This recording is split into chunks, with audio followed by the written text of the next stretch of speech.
اعوذ باللہ من الشیطان الرجیم بسم اللہ الرحمن الرحیم. ہماری بات چل رہی ہے 11ویں فصل میں فی بیع الحیوان، حیوان کے بیچنے میں. اور جہاں تک ہمارے پاس آ چکا تھا کہ اگر بیوی اپنے شوہر کو خریدے یا شوہر اپنی بیوی کو خریدے تو یہ خرید و فروخت صحیح ہوگی، لیکن نکاح باطل ہو جائے گا. صحیح، نکاح باطل. وَيَجُوزُ ابْتِعَاءُ أَبْعَادِ الْحَيْوَانِ مُشَاءَ الْمُشَاعَةِ، اور جائز ہے حیوان کا بعض خریدنا، مثلا آدھا خریدنا، 1/4 خریدنا.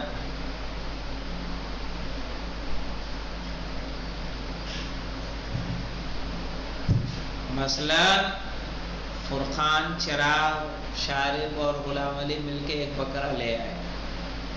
سب کا باز ہوا کہ نہیں ہوا؟ سب نے کتنا لیا؟ باز. تو باز جانور کا باز بھی لینے میں کوئی حرج نہیں ہے، صحیح ہوگا. وَلَوْ شَرَطَ أَحَدُ الشَّرِيكَيْنِ الرَّأْسُ وَالْجِلْدُ بِمَا لَهُ، کہ اگر 2 پارٹنر ہوں کسی جانور کے اور ان میں سے ایک شریک، ایک پارٹنر، شریک کہتے ہیں پارٹنر کو.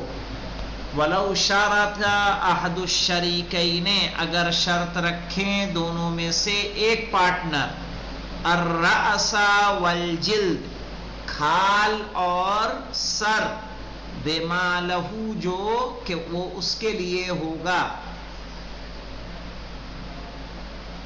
تو کان لہو بنسبت مالہ، تو وہ چیز اس کی ہو جائے گی بنسبت مالہ، اس کے مال کی نسبت سے، لا ما شرطا، نہ کہ اس نسبت سے جو اس نے شرط لگائی ہے. ابھی بتا رہے ہیں کیا معنی ہے اس کے. معنی ہے کہ فرقان اور شارب لائے ایک بکرا. شارب نے کہا کھال اور سر مجھے چاہیے، انہوں نے شرط لگا دی. تو کہا شرط لگانے میں کوئی حرج نہیں ہے، ان کو ملے گا، لیکن کتنا ملے گا؟ جتنا ان کا پیسہ ہے. ٹھیک، یعنی کھال ملے گی آدھی ان کو، سر ملے گا آدھا، اگر آدھا پیسہ ہے تو. وہیں سے دیکھو وَلَوْ شَرَطَ أَحَدُ الشَّرِيكَيْنِ، اگر 2 پارٹنر میں سے کوئی ایک شرط لگا دے، الرأس والجلد، سر کی اور کھال کی، کہ سر اور کھال اس کو چاہیے، بما لہو، کہ وہ اس کے لیے ہوگا، کان لہو، تو اس کا ہو جائے گا، لیکن کیسے ہوگا؟ بنسبت مالہ، اس کے مال کی نسبت سے ہوگا. یعنی کتنے پرسنٹ اس کا بھاگ ہے، کتنے پرسنٹ اس کے حصے ہیں، 50% ہے یا 1/4 ہے، صحیح، یا 1/3 ہے، کا اسی حساب سے اس کو سر اور کھال کا بھی حصہ دیا جائے گا. سمجھ میں آئے بیٹا فرقان؟ وَلَوْ أَمَرَهُ بِشِرَاءِ حَيْوَانٍ أَوْ غَيْرَهُ، مولانا چراغ نے گھر بیٹھے بیٹھے فرقان کو کہہ دیا میرا بھی بکرا لے آنا. کہنا ہے وَلَوْ أَمَرَهُ بِشِرَاءِ حَيْوَانٍ، اگر کوئی حکم دے جانور کے خریدنے کا، او غیرہو، یا کوئی اور چیز خریدنے کا، بِشِرْكَتِهِ، یعنی اس کی پارٹنرشپ میں،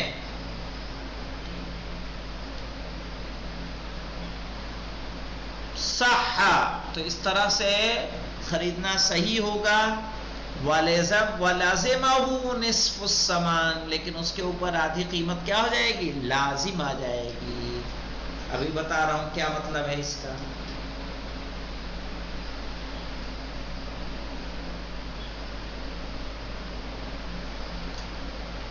اس کا مطلب یہ ہے بیٹا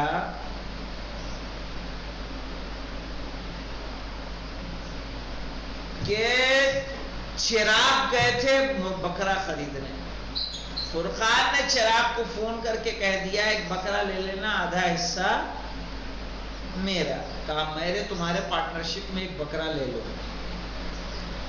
چراغ بکرا لے آئے. اب فرقان کہا نہیں ہم آدھے بھاگ میں نہیں رہیں گے، ہم 1/4 لیں گے. کہا ان کو آدھا بھاگ لینا پڑے گا. چونکہ انہوں نے پارٹنرشپ کی نا پہلے. کون آیا پارٹنر بننے کے لیے؟ یہ آئے تھے. ایسے میں ان کا آدھا ہوگا، ان کو ان سے پیسہ کھینچا جائے گا، نکالا جائے گا. یہ کہے کہ ابھی 2000 رکھ لو بعد میں دیں گے نا، ابھی دو. وہی بات انہوں نے یہاں کہی کہ وَلَوْ أَمَرَهُ بِشَرَائِعِ حَيْوَانٍ، اگر کوئی حکم دے کسی دوسرے کو بکرا خریدنے کا، او غیرہو یا غیر بکرے کے علاوہ کچھ بھی، بشرکت ہی اس کی پارٹنرشپ میں، صحا تو یہ خرید و فروخت کیا ہو جائے گی؟ صحیح. وَلَزِمَهُ نِصْفُ الثَّمَانِ، لیکن اس پر آدھی قیمت کا دینا کیا ہو جائے گا؟ لازم ہو جائے گا. وَلَوْ شَرَطَ رَأْسُ الْمَالِ لَمْ يَلْزِمُهُ. دیکھیں مولانا کیا مانے ہیں وَلَوْ شَرَطَهُ رَأْسُ الْمَالِ، کہ شارب اور غلام علی نے کوئی دھندا کیا، 1000 روپے غلام علی کے، 1000 روپے شارب کے.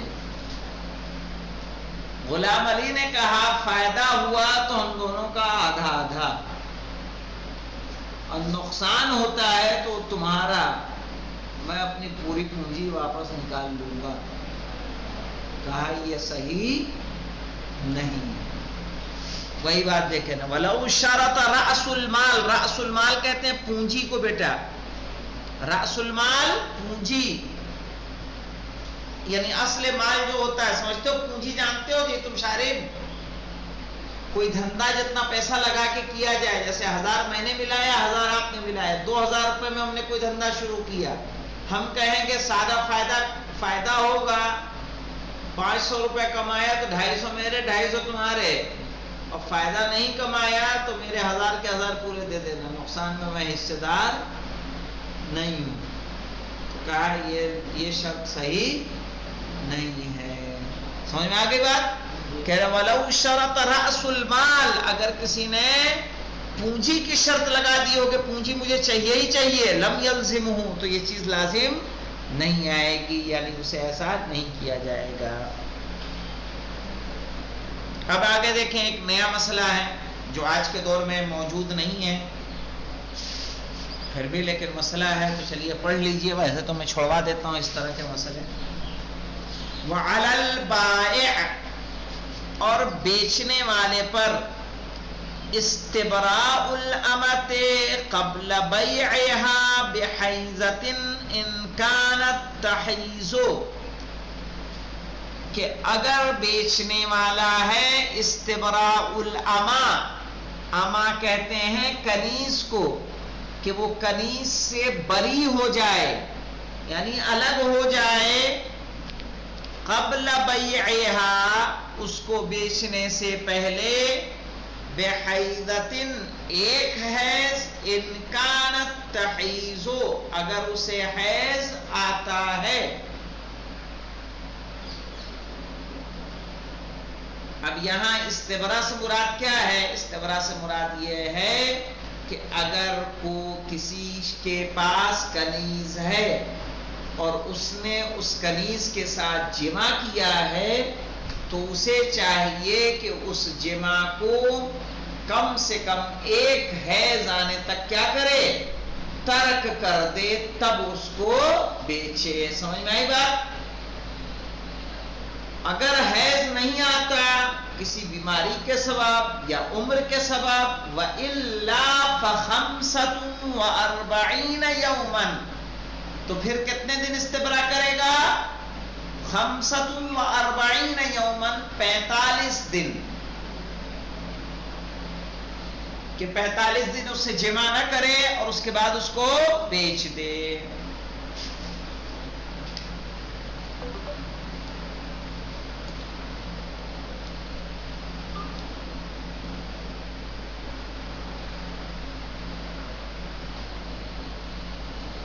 وَلَوْ لَمْ يَسْتَبْرِ وَجَبَ عَلَى الْمُشْتَرِي، کہہ رہے ہیں اگر بیچنے والے نے استبرا نہ کیا ہو، پتا چلا کنیز بیچی ہے 13 جولائی کو، 12 کو بھی اس نے اس کے ساتھ کیا کیا ہے؟ جمع کیا ہے،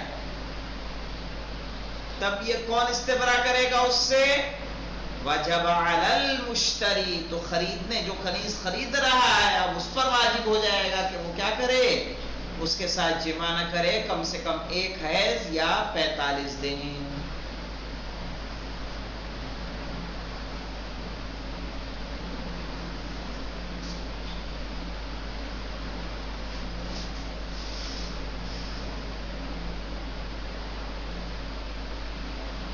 سمجھ میں آ گیا؟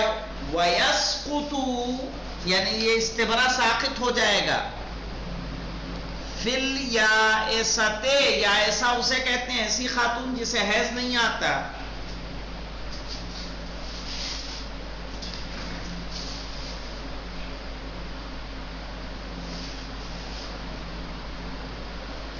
وَالصَّغِيرَةِ، کنیز اگر چھوٹی ہے ابھی بالغ نہیں ہے تو بھی استبرا کی ضرورت نہیں ہے، والمستبرات، اور جس کا استبرا آلریڈی ہو چکا ہے،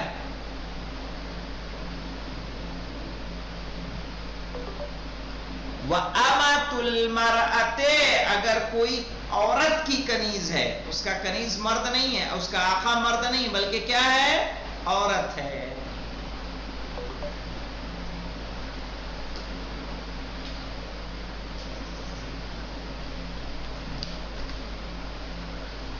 تو ظاہر ہے عورت کے ساتھ جمع نہیں نہ کرے گی، تو اگر کوئی کنیز خرید کے لا رہا ہے ایسی کہ جس پہلے اس کی آقا کون تھی؟ ایک خاتون تھی، تو پھر اس کے ساتھ بنا استبرا کے جمع کر سکتا ہے، صحیح؟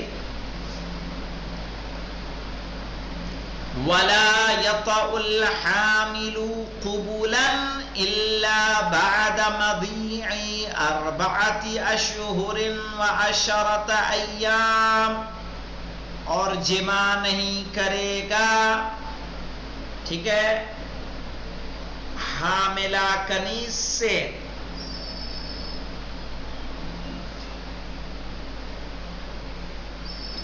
قبولاً آگے کی شرمگاہ میں،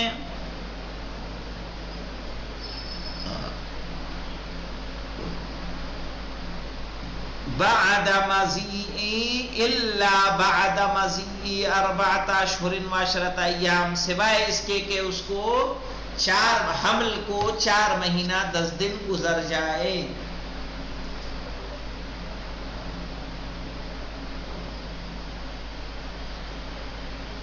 سوائے اس کے کہ حمل کو 4 مہینہ 10 دن گزر جائے، کا پھر جمع کرے گا۔ فَإِن فَعَلَ عَزِلَ، کہہ رہے فَإِن فَعَلَ، اگر اس نے جمع کیا اس 4 مہینے میں، عزلہ سے مراد ہوتا ہے یعنی منی کا باہر نکالنا، اندر رحم میں نہ خارج کرنا، بلکہ جب منی نکلنے والی ہو تو اپنے عضو تناسل کو کیا کرے؟ وہ باہر نکال لے تاکہ منی رحم میں داخل نہ ہو۔ عزل سے مراد یہ ہے، وَلَوْ لَمْ يَعْزِلْ كَرِهَ لَهُ بَيْعُ وَلَدِهَا، وَلَوْ لَمْ يَعْزِلْ، ٹھیک ہے،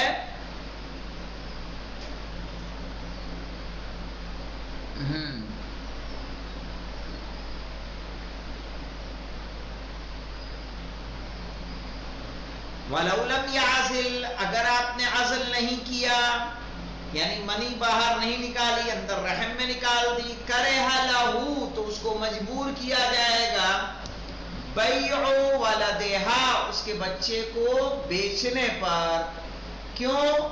کیونکہ وہ حاملہ تھی اور 4 مہینے 10 دن نہیں گزرے تھے، اس بیچ اس نے اس کے ساتھ جمع بھی کیا اور کیا کیا؟ منی بھی رحم میں نکالی، تو جو بچہ پیدا ہوگا اس بچے کو کیا کیا جائے گا؟ بیچنے کے لیے اسے مجبور کیا جائے گا۔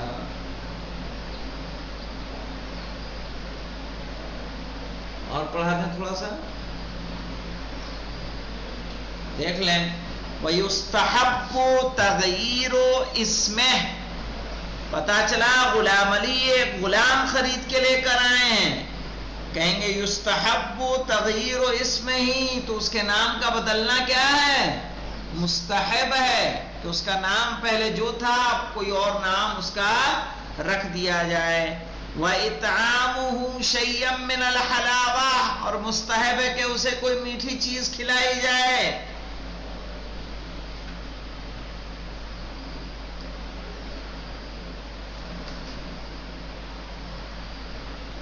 وَالصَّدَقَةُ عَنْهُ بِأَرْبَعَةِ دَرَاهِمْ، اور 4 درہموں سے کیا کرنا ہے؟ ہمیں صدقہ دینا ہے.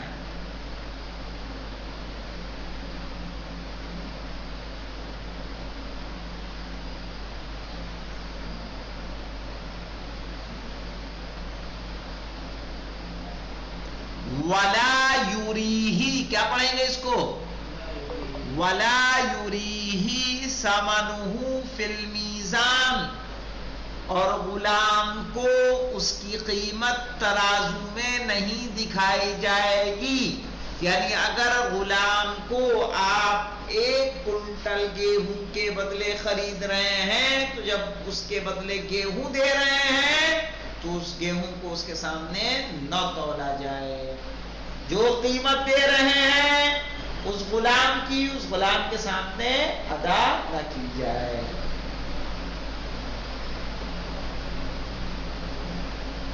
کہہ رہے وَلَا يُرِيهِ ثَمَنُهُ فِي الْمِيزَانِ وَيُكْرَهُ التَّفْرِقَةُ بَيْنَ الْأُمِّ وَالْوَلَدِ قَبْلَ 7 سِنِينَ، اور مکروہ ہے جدا کرنا ماں اور بچے کے درمیان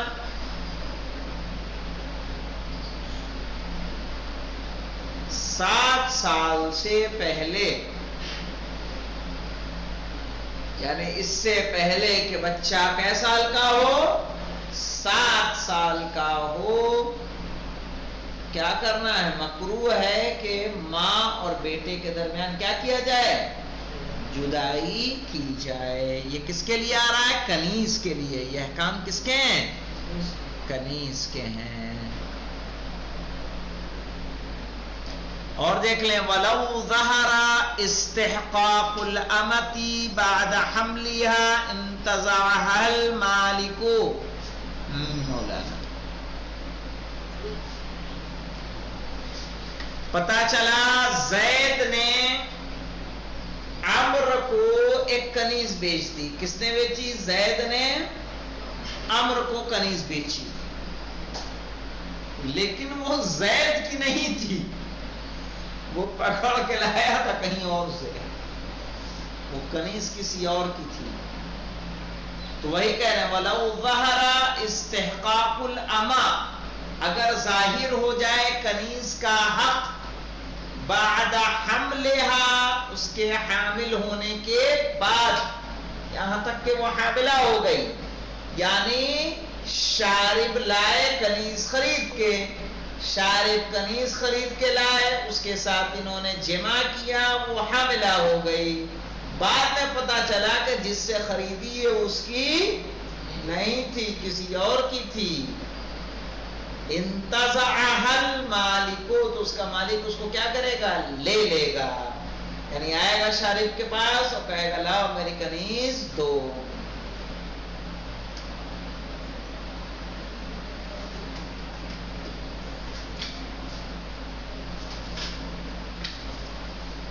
وعلی المشتری، اور مشتری پر، ٹھیک ہے،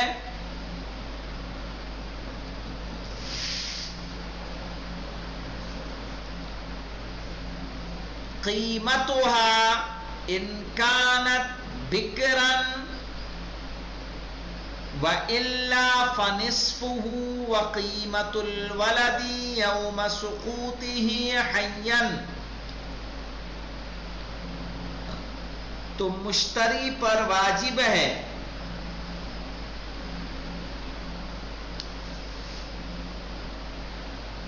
کہ کنیز کے مالک کو ادا کرے.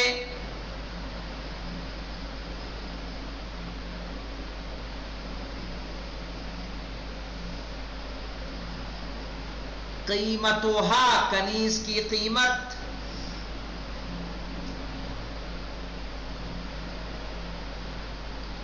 یہاں قیمتها لکھا ہے جی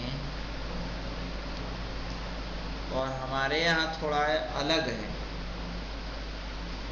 یہاں ہے ہمارے یہاں شرح میں عشر قیمتها.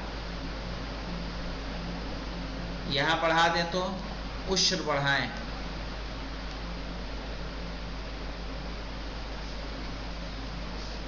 عشر قیمتها سے پہلے پڑھائیے گا عشر. میں نے غلط جگہ پڑھا دی ہے. وعلی المشتری عشر قیمتها اور مشتری پر واجب ہے کنیز کا کی جو قیمت ہو اس کا 10واں حصہ. ان کانت بکرن اگر وہ باکرہ ہو.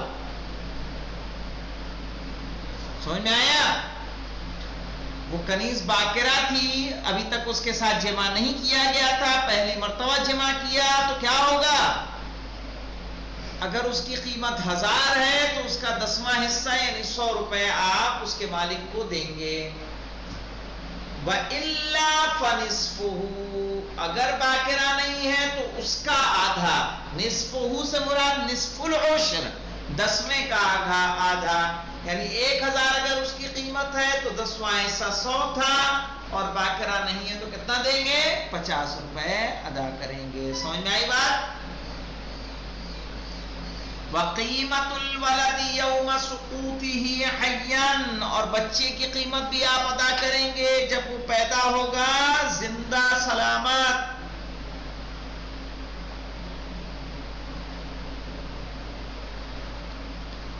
اور اگر مردہ پیدا ہوا تو اس پہ کوئی چیز ادا کرنے کی ضرورت نہیں ہے.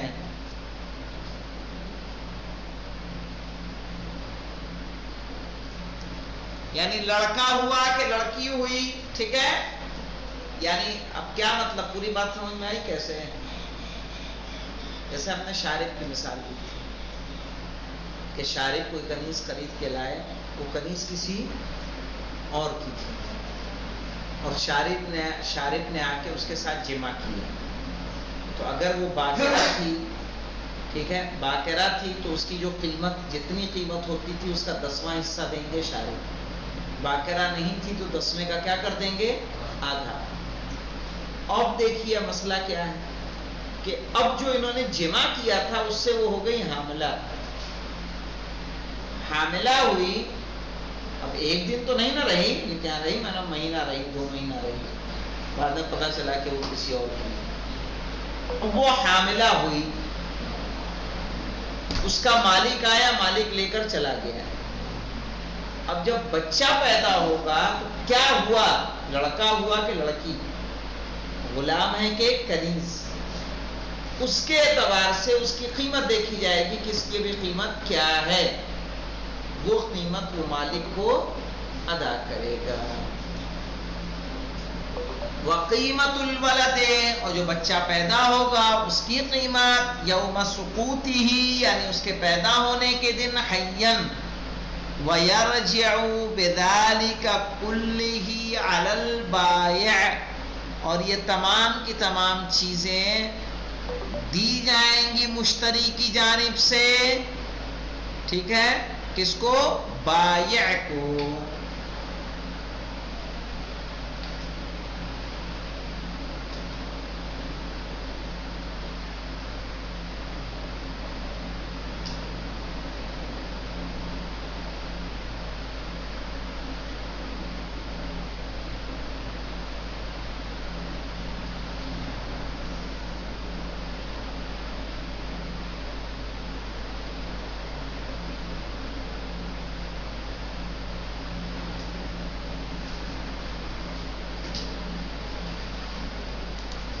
اب دیکھیے مولانا, وَيَرْجِعُ بِذَلِكَ كُلِّهِ عَلَى الْبَائِعِ اور یہ سارا خرچہ دے گا کون دے گا؟ بیچنے والا. یعنی جس نے شارب کو بیچی تھی وہ شارب کی جیب سے نہیں جا رہا ہے.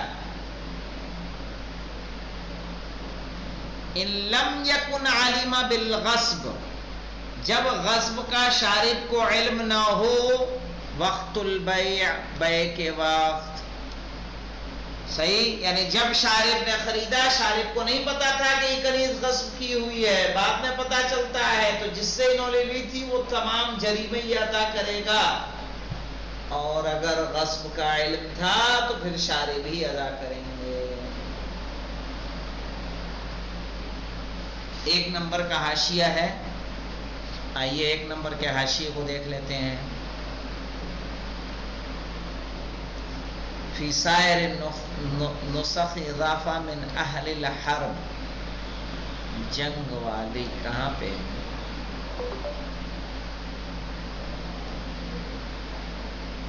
چلو اس سے جنگ کا ہو چاہے کچھ بھی ہو، جیسے بھی ہو تو سمجھ میں آ گیا مسئلہ پورا. یہ تو چلیے یہاں پر رکتے ہیں. یجوج و شراء ما یسبیہ الظالمون انشاءاللہ کل پڑھیں گے. والحمدللہ رب العالمین.